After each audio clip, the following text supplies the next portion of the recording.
মানুষের বাজার শেষ, অর্থনীতি শেষ, তারই যদি আমি জবাব দিতে না পারলাম, তাহলে এইখানে ওই ফরেন অফিসের বসে বসে সংস্কারের উপরে 8 মাস ধরে আলোচনা করবার মানে কি?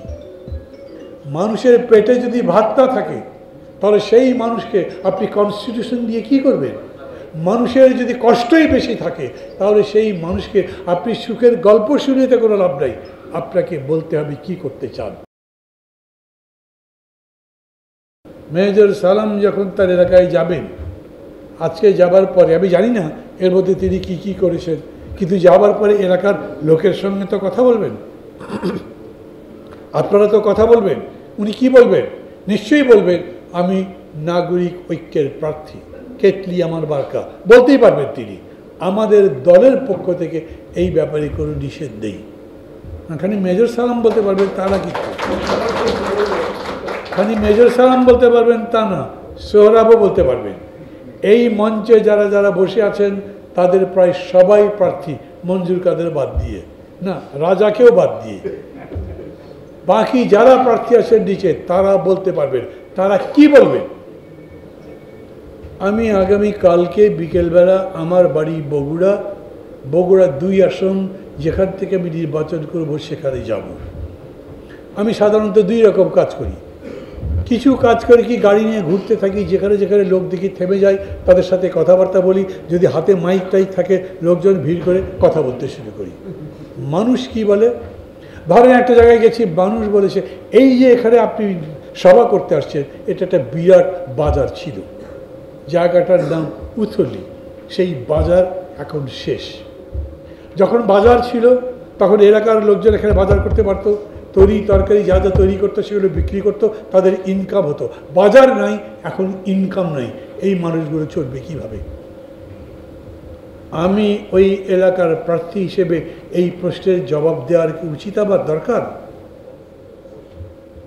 মানুষের বাজার শেষ, অর্থনীতি শেষ, তারই যদি আমি জবাব দিতে না পারলাম, তাহলে এইখানে ওই ফরেন অফিসের বসে বসে সংস্কারের উপরে 8 মাস ধরে আলোচনা করবার মানে কি? মানুষের পেটে যদি ভাত না থাকে, তাহলে সেই মানুষকে আপনি কনস্টিটিউশন দিয়ে কি করবেন? মানুষের যদি কষ্টই বেশি থাকে, তাহলে সেই মানুষকে আপনি সুখের গল্প শুনিতে কোনো লাভ নাই। আপনাকে বলতে হবে কি করতে চান। আপনি কি জানেন আপনার নির্বাচনী এলাকায় মানুষ কত? আপনি কি জানেন আপনার এলাকায় যতগুলো মানুষ আছে তাদের মধ্যে হতদরিদ্র কারা কারা আছে, যাদের কোনো ইনকামই নাই? এরকম আছে নির্বাচনী এলাকার মধ্যে? এরকম মানুষ যাদের কোনো ইনকাম নাই আছে? আছে না? কোনো ইনকাম নাই মানুষ আছে। ওই মানুষগুলোর দিন যায় কিভাবে?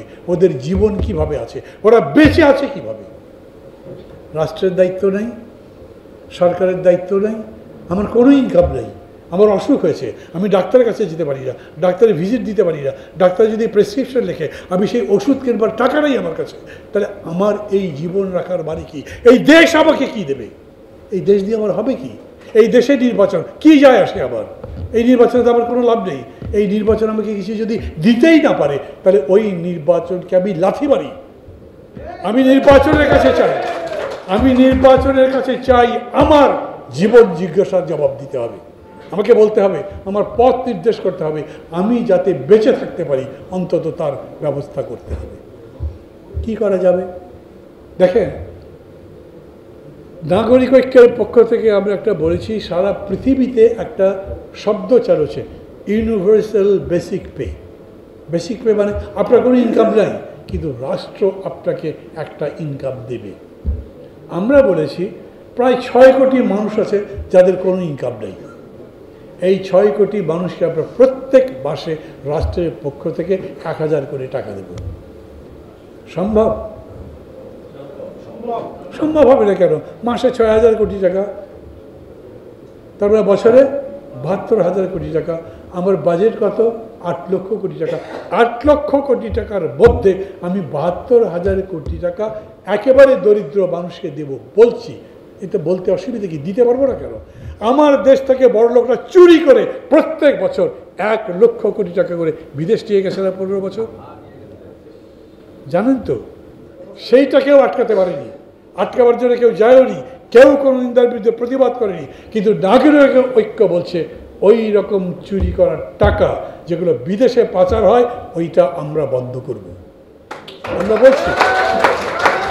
আমরা বলছি যখন বর্তমান সরকার বলেছে এইভাবে যতগুলো টাকা বিদেশে পাচার হয়েছে সেই টাকা আমরা ফেরত আনবো, আমরা বলেছি পারবেন কিনা জানি না, কিন্তু এই উদ্যোগকে আমরা সমর্থন করি। টাকা ফেরত আনা দরকার। ওই 1 লক্ষ কোটি টাকা যদি আপনি পাচার হওয়া বন্ধ করতে পারেন তাহলে তো খুব সহজেই এই মানুষগুলোকে 1000 কোটি টাকা দিতে পারেন। না দেবার তো কোনো কারণ নেই। যদি দিতে পারেন এই লোকগুলো কি করবে?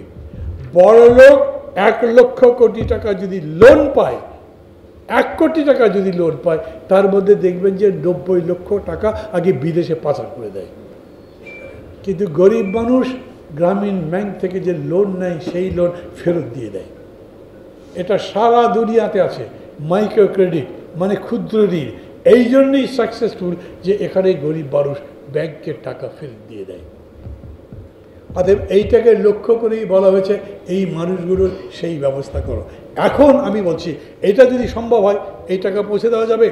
যত দুর্নীতি হয়, আপনি বলেন বৃদ্ধ ভাতা, মহিলা ভাতা, বেকার ভাতা, যত কিছু আছে, যদি একটা এলাকায় একটা থানার মধ্যে একটা বছরের জন্য বেকার ভাতা গেল মনে করেন 10 লক্ষ টাকা, সেই 10 লক্ষ টাকার মধ্যে 5 লক্ষ টাকা দেখবেন ওইখানকার এমপি, মেম্বার, চেয়ারম্যান এরা সব চুরি করে লুটপাট করে খায়।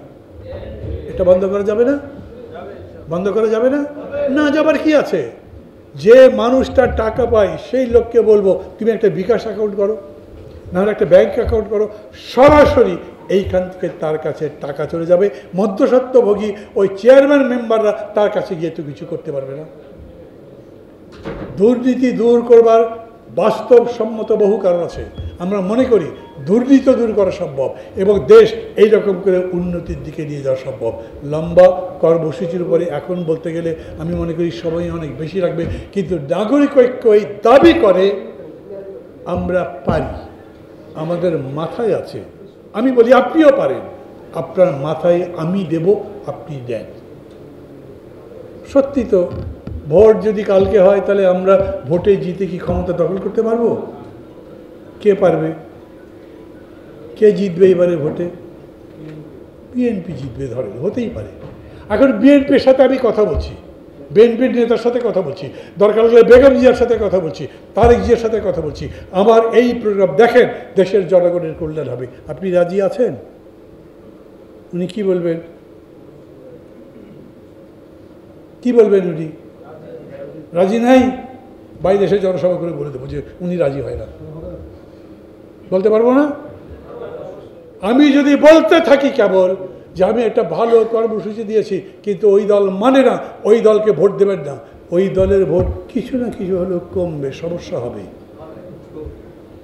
কিন্তু তাদের সাথে আমরা যখন কথা বলছি, এই 15 বছর একসাথে আন্দোলন করেছি, এই 15 বছর আন্দোলন চলবার সময় এই কথাগুলো তাদের সঙ্গে বলেছি এবং তারা বলছে হ্যাঁ এই রকম কর্মসূচি নিয়ে আমাদেরকেও মাঠে যেতে হবে।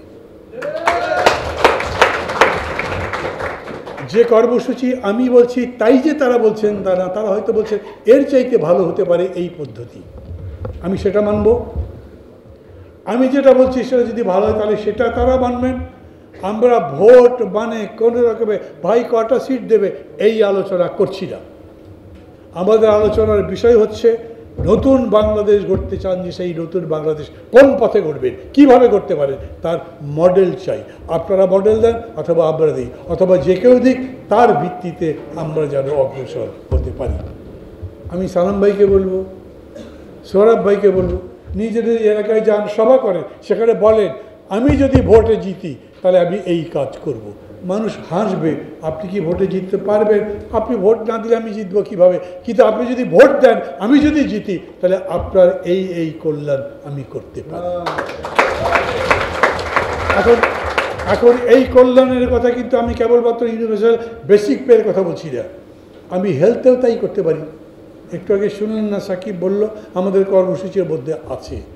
যে লোকের ডাক্তারের ভিজিট দেবার টাকা নাই, যার ওষুধ কেনার টাকা নেই, রাষ্ট্রের দায়িত্ব সে অসুস্থ হলে যেন তার চিকিৎসা করা যায়। অন্ন, বস্ত্র, শিক্ষা, চিকিৎসা, বাসস্থান, আমরা বলি না মানুষের মৌলিক অধিকার? মৌলিক অধিকার কাকে বলে? যেই অধিকার রাষ্ট্র স্বীকার করে। রাষ্ট্র বলতে পারে আমার কাছে তো এত টাকা নেই, আমি দেবো কোত্থেকে? আমি বলবো এইভাবে আপনি দিতে পারেন। যদি সেটা সত্যি হয় তাহলে রাষ্ট্র তা দেবে। যদি রাষ্ট্র সেটা দিতে না পারে তাহলে আমরা বলবো ঠিক আছে, তোমাকে আমি 2 বেলা খাবার দিতে পারবো না, কিন্তু 1 বেলা দেবো। আমি তোমাকে 1 বেলাও খাবার দিতে পারবো না, কিন্তু আধা বেলা দেবো। তাও যদি দিতে না পারে তাহলে আবার বলি ওই রাষ্ট্রের আবার দরকার নেই। আমি সেই রকম রাষ্ট্র চাই, আমি সেরকম সরকার চাই, সেরকম দেশ চাই, যেই দেশের কাছে আমি আমার কথা বলতে পারবো, আমার দুঃখের কথা বলতে পারবো। দেশ আমার জনগণের কথা ওই রাষ্ট্র শুনবে এবং ব্যবস্থা নেবে। আমরা বলি না, যখন শেখ হাসিনা বললেন ডিজিটাল বাংলাদেশ, আমরা তো বলেছিলাম ভালো। ডিজিটাল বাংলাদেশ মানে কি? সারা বাংলাদেশের 14,000 বর্গমাইল ডিজিটালি লোকেট করা হবে। কোন এলাকা কার, কোন জমি কার, সব থাকবে তোমার মধ্যে। মামলা হতে পারবে। তারপরে ধরেন একটা সরকার 3 বছর ধরে পরিশ্রম করে সারা দেশের ম্যাপ তৈরি করলো। সেই ম্যাপের মধ্যে আছে আপনি যে এলাকায় বাস করেন সেই এলাকার জায়গা জমি কার কতখানি আছে। করতে পারবে না? পারবে না? গুগল ম্যাপ করে কীরকম করে, কোথায় আমেরিকা গেছে ওই ম্যাপ দেখে গাড়ি খালি বলবেন যে এই নকশা, তারা সেখানে নিয়ে যায় না। আমেরিকা কেন, বাংলাদেশে দিচ্ছে না, ঢাকায় দিচ্ছে না? আপনি যে যান, আপনি জিপিএস দেখে বলে যায় এইখানে তুমি যাবে, ও সেখানে নিয়ে যেতে পারে। তা যদি করা যায় তাহলে ম্যাপও সেরকম বাড়া যায়। তার মানে হচ্ছে জমি জমা নিয়ে মারামারি, মামলা বন্ধ। কারণ মামলা করলেই কোর্ট বলবে এই যে নকশা আছে এইটা তো সত্যি, এটাই সঠিক, রায় সেরকম করে হবে। তার মানে ভেবে দেখেন, আমাদের টেকনোলজির ডেভেলপমেন্টের কারণে, আমাদের ডিজিটালাইজেশনের কারণে আমরা সমস্ত রকম ঝগড়াঝাটি যা আছে মিটিয়ে দিতে পারি। আমরা একটা সুন্দর দেশ বানাতে পারি। আমরা মানে কারা? যারা বানাতে চায়। changeTV.press, এক ফোঁটা হলুদও নেই।